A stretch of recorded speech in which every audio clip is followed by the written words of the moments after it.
एक गांव में नदी किनारे दो बहनें रहती थी। बड़ी बहन सुमन का पति कुछ समय से बीमार रह रहा था, इसलिए वो रोज छोटी बहन रानी के घर काम करने जाती थी।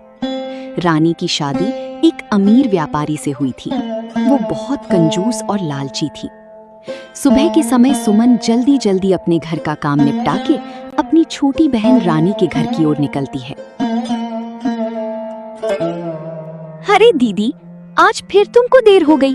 सुबह सुबह इतने बड़े घर का काम पड़ा रहता है और तुम आराम से घर में बैठी रहती हो। जल्दी आना चाहिए था।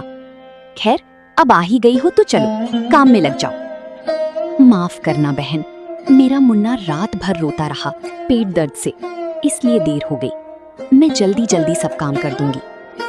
ठीक है, चलो पहले आंगन और बैठक अच्छे से झाड़ पोंछ दो।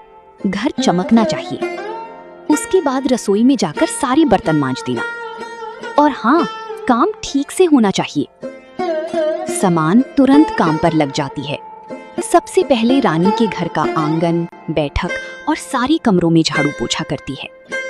वो एक एक कोना साफ करती है, फिर बर्तन मांजने बैठ जाती है। उधर रानी आराम से बैठकर चाय पीती है। अच्छा सुनो, सारे काम तो तुमने कर ही दिए हैं। अब ये ध्यान रखा है, इसमें से अच्छे अच्छे चावल चुनकर साफ कर दो। टूटा फूटा चावल और कचरा अलग कर देना।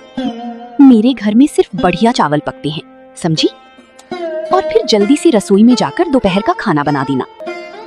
सुमन चुपचाप बैठकर चावल साफ करती है, फिर रसोई में जाकर खाना बनाने लगती है। वो अपने मन में सोच रही होती है कि रानी ने कहा था कि वो पैसे तो नहीं देगी, पर रोज के काम के बदले अनाज देगी। सुमन सोच रही थी, इन चावलों में से उसे भी थोड़ा मिलेगा। रानी, जैसा तुमने कहा था, मैंने अच्छे चावल और टूटे हुए कंकड़ वाली चावल दोनों अलग अलग कर दिए हैं। तुम देख लो। सारे काम निपटाने के बाद सुमन घर जाने लगती है। रानी उसे रोकती है। रुको दीदी, ये लो, ये टूटे हुए चावल हैं। मेरे घर में इसे तो कोई खाता नहीं है, इसलिए तुम ही ले जाओ। तुम्हारे घर में तो ये आराम से सब खा लेंगे। रानी टूटा फूटा टुकड़ों वाला थोड़ा सा चावल थैली में डालकर सुमन को थमा देती है। सुमन ने बिना कुछ कही चावल लिया और घर की ओर चल पड़ी।